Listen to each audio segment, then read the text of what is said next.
Number 26, which line represents a proportional relationship? Proportional relationship means that it passes through the origin, so that will be line A. 27, write an equation for the line A in slope-intercept form. Well, we have our crosshairs. We're going up 1 to the right 1, so our slope is 1. It crosses the origin, so our y-intercept is 0. Y equals the slope times x plus the y-intercept, so y equals x. For the second line, our slope is going down 1 to the right 1, so that is negative 1. And it crosses the y-axis at 3, so the y-intercept is 3. Y equals negative 1x plus 3, and of course we don't need to have this 1 here, so y equals negative x plus 3. 29 through 36 is asking for you to decide whether it is a function or not, and to explain your answer. 29 is a function because for every input there is only one output. 30 is not a function because it does not pass the vertical line test. If I draw a vertical line, it touches more than one point on this graph. 31 is not a function because 3 is going to 0 and 4, so it has multiple inputs. For 32, yes, this is a function because I can draw a vertical line anywhere on this graph and it will only touch one point. For 33, 4 repeats, so no, this is not a function. 34, again, passes the vertical line test. So even though this looks like it's a line, it's actually curving up. So this is still a function. 35, my input does not repeat. So yes, this is a function. And 36, every input has exactly one output. So yes, this is a function. For 37 through 40, we're to match the graph with the correct equation. For 37, we pass the y-axis at negative 12, and we're going up 1, 2, 3, 4 over 1, 2, 3. So that, I'm doing this backwards, we just have to start with the equation and find the graph. So for 37, we're looking for slope of 1 and y-intercept of negative 12. And that is going to be graph 3. For 38, we're looking for something that passes through the origin and has a slope of negative 3. That is going to be graph 4. For 39, we're looking for what we were just doing on graph 1, has a y-intercept of negative 12, and it has a slope of 2, so that's graph 1, and then 40 should be graph 2. 41, we're to match the expression with its solution. So I have 4 x's on top, 5 on bottom. That leaves me with 1 on bottom. So that's A. I have 3 plus negative 2, which is 1. So that leaves me with x to the first power. And anything raised to the power of 0 is 1. 42. Negative 4 plus 6 is 2, so that is y squared. 2 times negative 1 is negative 2, so that's 1 over y squared. And 4 y's on top, 1 on bottom. That leaves me with 3 on top, which is my y squared. For 43, I'm to match each irrational number with the best estimate. Square root of 54 is almost It falls between 7 and 8. So that's going to be 7 3/10. Square root of 75. That falls between the square root of 64 and 81. So that's going to be 8 7/10. Square root of 28 falls between 5 and 6. The square root of 44 falls between 6 and 7. The square root of 84 falls between 9 and 10. And the square root of 35 is almost at 6. For 44, the same thing. We're going to match. Actually, do not worry about 44, because we have not talked about leaving it in this form. We always leave it either in the nearest tenths or to the nearest whole number. So don't worry about 44. 45. Solve each system of equations by graphing. To graph, it has to be in slope-intercept form. We have to start at our y-intercept. So here, we're starting at 3 and putting a point. Then we go to our slope. Our slope is 4, which means we go up 4 to the right 1. But since I can't go up 4, I'm going to go down 4. 1, 2, 3, 4 to the left 1. Down 4 to the left 1. And that's what my graph will look like for the first one. The second one, we start at -2. And my graph is -1, so I go down 1 to the right 1. Or up 1 to the left 1. And my solution is where they meet, which is at -1, -1. 46, same thing. We start at our y-intercept, which is 3. Our slope is -5/3, so we go down 5 to the right 3.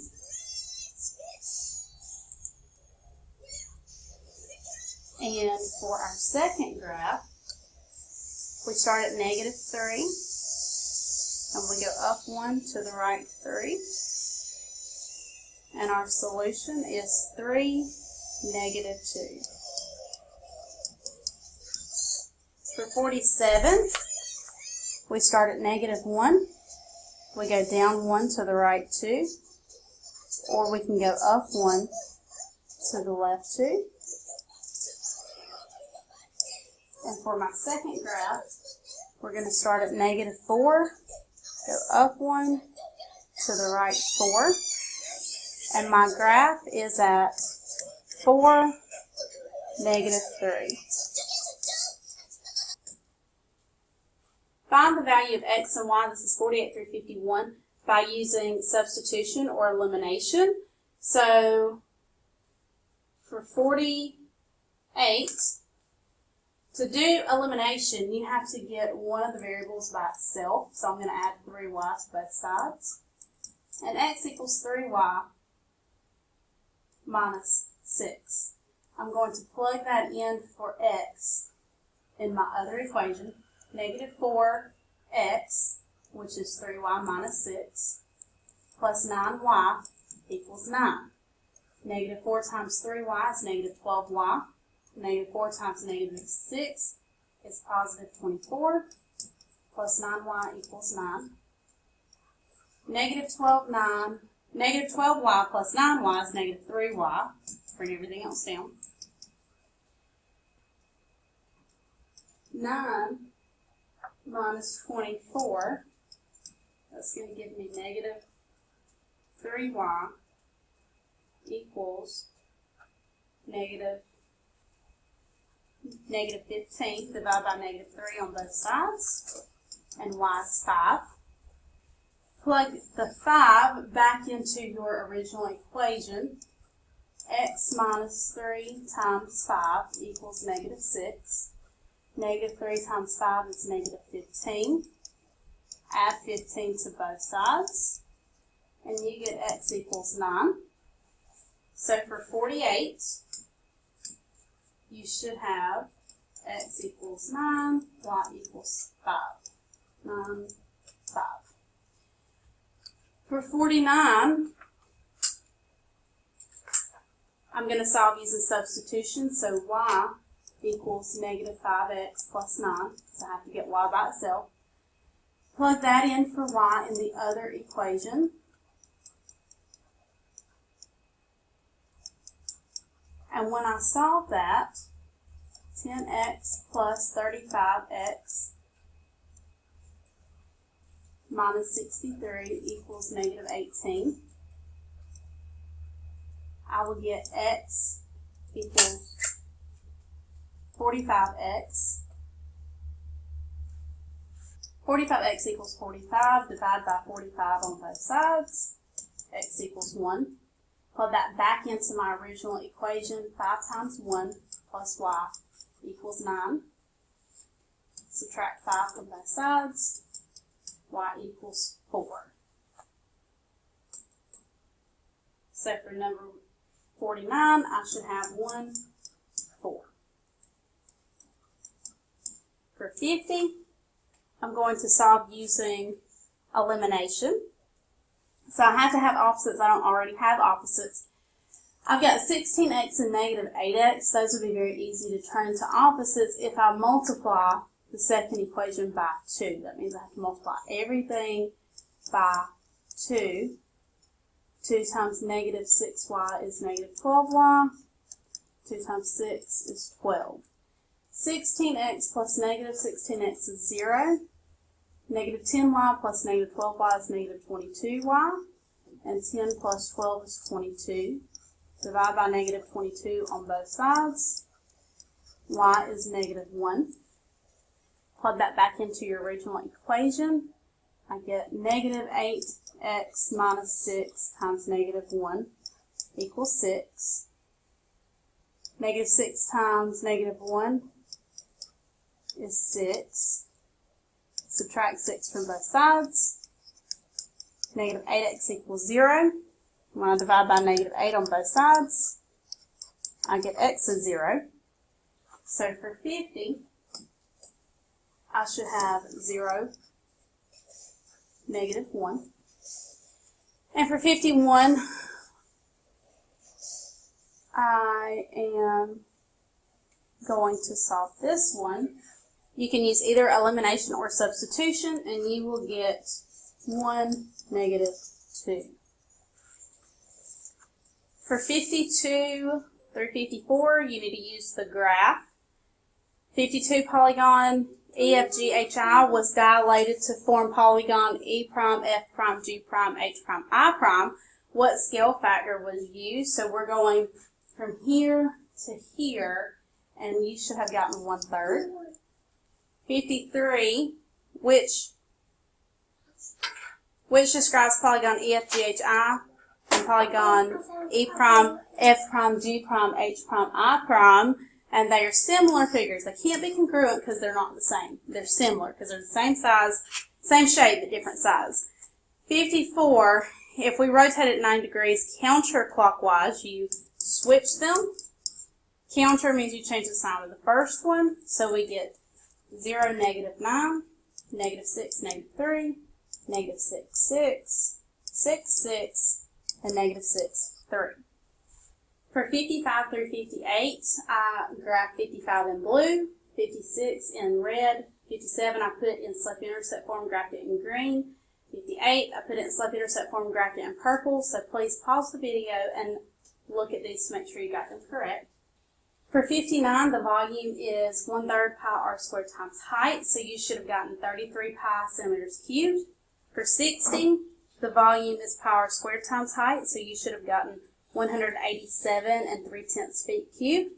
And for 61, the volume is 4/3 pi r cubed, so you should have gotten 10 6/10 repeating pi inches cubed. For 62, find the value of x given two lines are parallel. These two are supplementary. So I add those two angles together, set them equal to 180, and I'll get x equals 20. And for 63, the two angles with x are alternate exteriors, so I added those together, or I set them equal to each other and got x is 5. And for the two y angles, those are same side interior, so I added them together, set them equal to 180, and got y is 20. Please put any questions you have about Georgia Milestones at the bottom of your paper and turn it into the basket.